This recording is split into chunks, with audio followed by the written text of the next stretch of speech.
ASMR Nation. Let's do some horror DVDs. I've got a stack here. Stack of 1, 2, 3, 4, 5, 6, 7, 8, 9, 10-ish. So I'll pop some gum in my mouth. And then we'll get into it. Gotta do a little channel maintenance first. So if you're new here, welcome to my nonsense. If you are old here, welcome back, OGs. If you're new here, please consider hitting subscribe. If you're old here, go double check, make sure you're subscribed. Hit the like if you like. Leave a comment. It can be anything related to the video, or it can just be a hello, a few emojis, anything, as long as it's cool, as long as it's respectful. Hit the notification bell. And as always, I will link my tip jars down in the description. No pressure whatsoever, but every $1, $2, anything helps. That is what allows me to continue to make content. Follow me over on Instagram, same name over there, Nonsense ASMR. I post pictures and other various nonsenses, and that is also where you can request custom videos. Alright, some of these I have seen, and some of them I have not, but I'll just show you. I have to cover up the codes, the library codes, because they're from the library. But I'll show you the front and I'll read you the back. I have not seen this one, but it's got one of my favorite actresses in it, Anya TaylorJoy. And this is Last Night in Soho. Girls, girls, girls. And I guess it's from the director of Baby Driver, which was good. Okay, it says, an acclaimed director, Edgar Wright's psychological thriller. It's a psychological thriller. Eloise, I love that name. An inspiring fashion designer is mysteriously able to enter the 1960s, where she encounters a dazzling wannabe singer, Sandy, who's Anya TaylorJoy. But the glamour is something, there's a sticker. It appears to be, and the dreams of the past blank to crack and splinter into something far darker. I don't know how. I'm generally not into time travel movies. Like, I don't understand them, to be honest. Sometimes they lose me. But it just looks like a pretty movie. Like, it looks like a visually stunning movie, you know? So I want to give it a shot. If I can get my DVD player out and figure out how that works, because I probably forgot how to use one. Alright, so that was Last Night in Soho. This one I have seen. It's pretty good. A little cheesy. Sometimes I want a little cheesy in my horror. Sometimes that's what I want for the, you know, I'm into cheesy horror sometimes. So this is The Hunt. It's a Blumhouse, and from the producers of The Purge, The Hunt. This actress, I cannot remember. She was a nurse in something that I used to watch. It's gonna drive me crazy. I'll have to look up her name, and then I could probably find it. Clever, gory, and often funny. In this subversive satire, a group of elites gather for the very first time at a remote manor house to hunt ordinary Americans for sport. But the elite's master plan is about to be derailed because one of the hunted, Crystal, who's Betty Gilpin, knows the hunter's game better than they do. She turns the tables on the killers, picking them off one by one as she makes her way towards the mysterious woman, Hilary Swank, at the center of it all. So yes, Hilary Swank is in this as well. It's kind of crazy that she's not on the cover too, because she is the Oscar winner, but she doesn't have a huge role in this. She's in it. This one, I have no idea how terrible or how good it is. The Long Night, I just loved the cover. Like, this gives me the creeps. This gives me the creeps. The Long Night, dark and something creepy.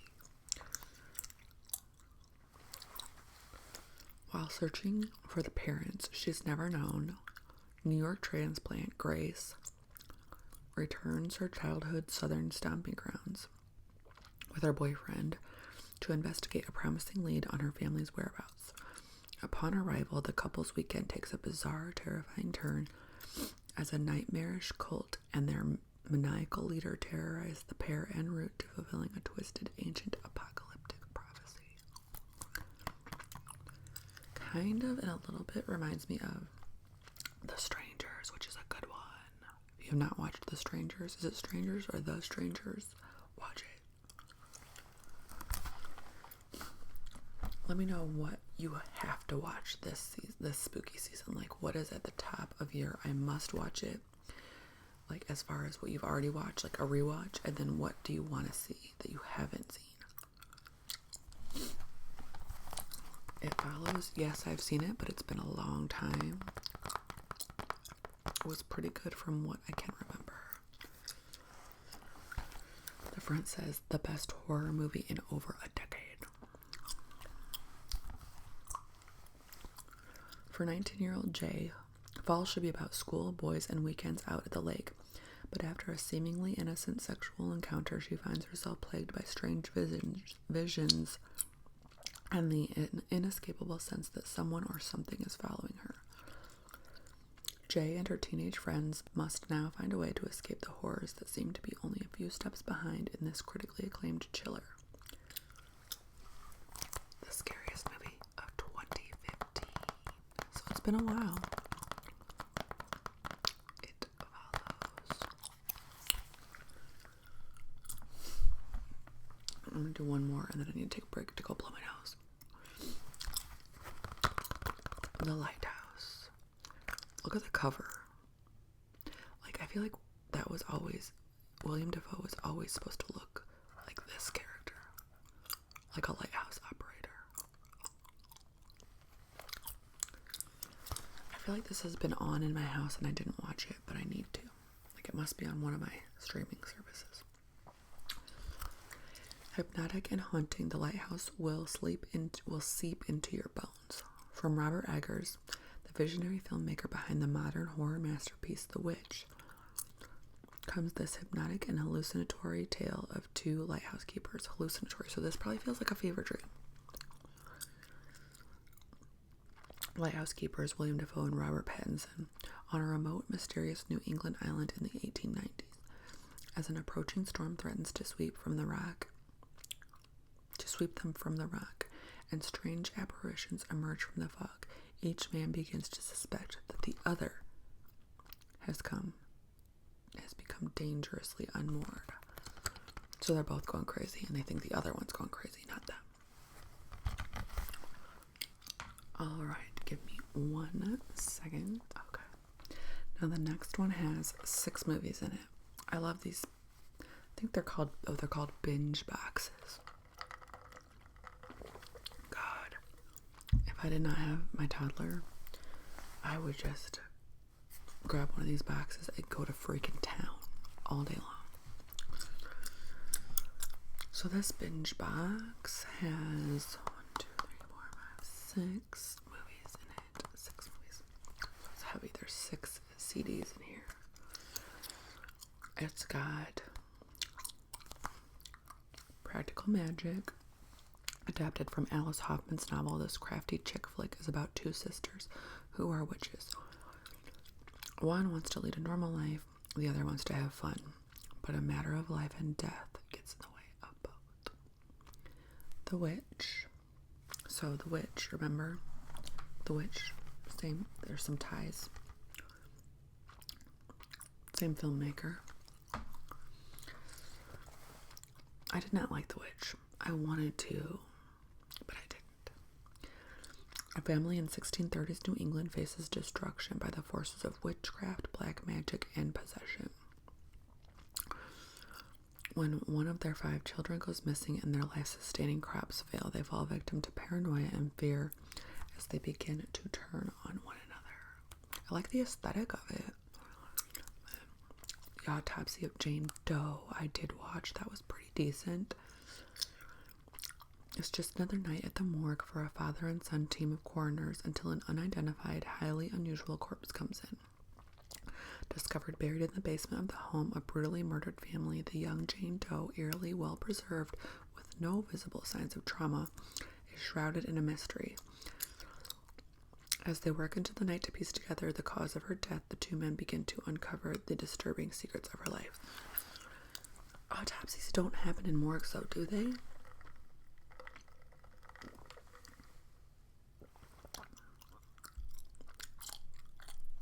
Maybe they do. In my head, maybe they do happen. Do they just happen right at the morgue? Or do they happen somewhere else and then you go to the morgue just for like the burial? I mean, the preservation. Let me know. I don't know enough about that.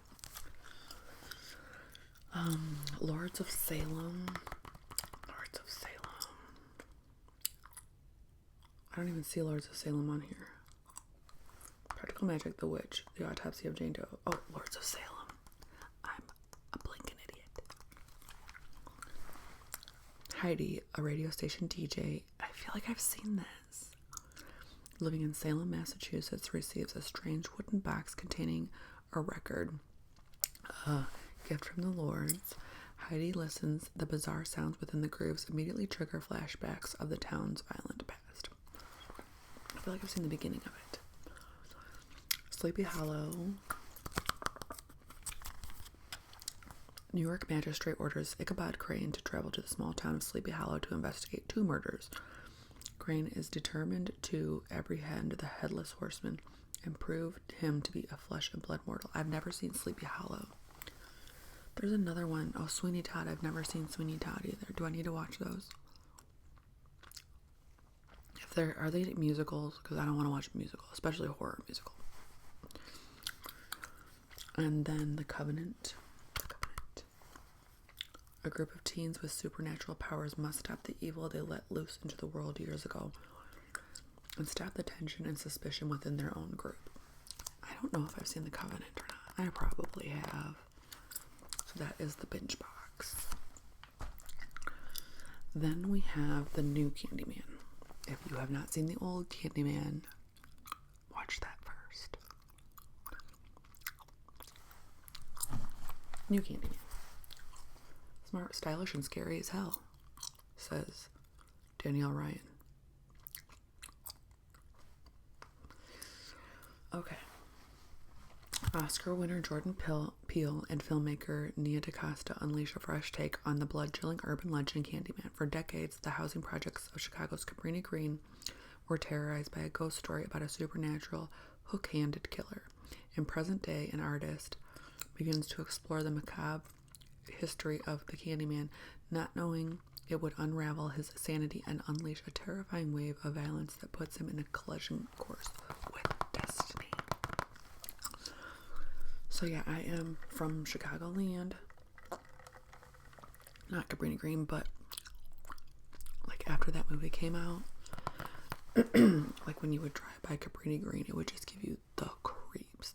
Cabrini Green was a housing project. And it was not, I mean, it was not the best area anyways. With real humans, like there was a lot of crime in Cabrini Green. It was not something that you would just go visit.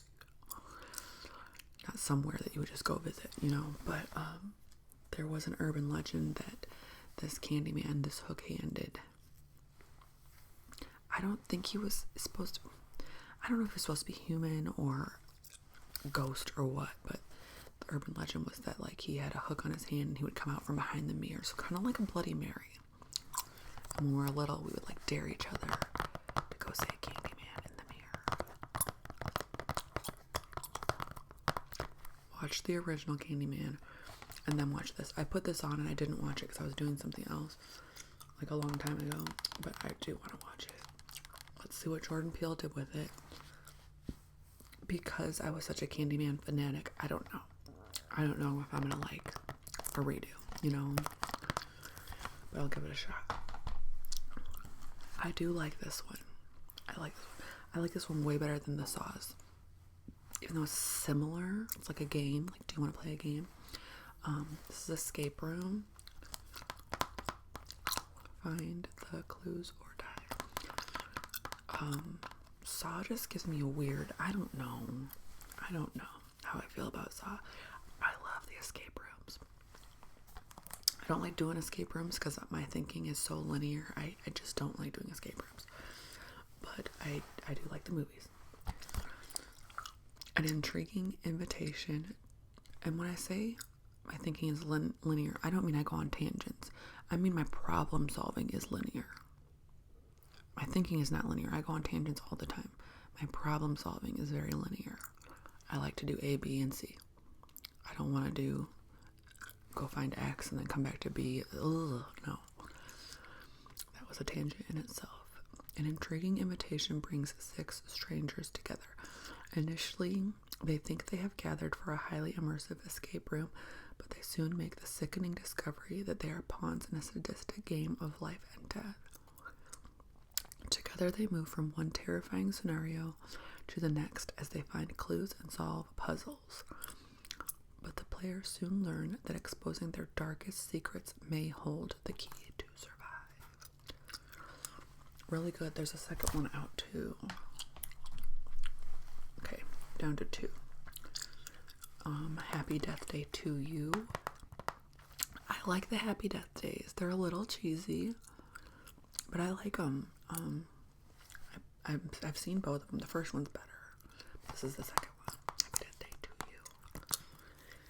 It's deja vu all over. These remind me they almost have vibes of like Final Destination. The modern Final Destination. They definitely were inspired by Final Destinations. It's deja vu all over again for Tree Gelbman, the snarky sorority sister who solved her own murder by repeatedly reliving her death. Groundhog Day. When the masked campus killer mysteriously returns to terrorize new targets, Tree cycles through another time loop of clever chills and suspense in Happy Death Day to You, the inventive follow-up to the Blumhouse hit thriller Happy Death Day. I gotta take a drink of water. This is the 3rd video I filmed this morning because I filmed one for Patreon and I filmed one regular channel and now this. So I think I have to be done. My voice is starting to like say it's time to quit.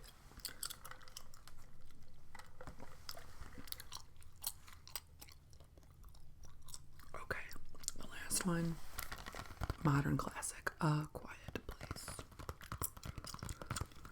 If they hear you, they hunt you. In this mind-blowingly tense thriller, a family must navigate their lives in silence to avoid mysterious creatures that hunt by sound, knowing that even the slightest whisper or footsteps can bring death. Evelyn and Lee are determined to find a way to protect their children at all costs while they desperately search for a way to fight back.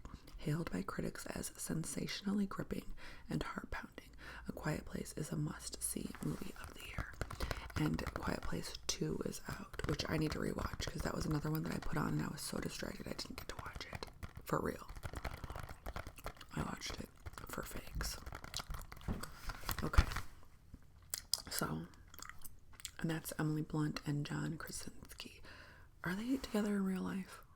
I feel like they might be together in real life.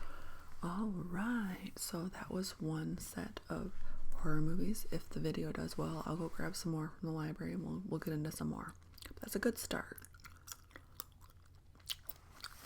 If you are still there and you watched all the way to the end, thank you very much. There goes my kids starting to wake up, the neighbors starting to wake up. It's about that time. I hope that you have a good rest of your day, rest of your evening, and or a good night's sleep.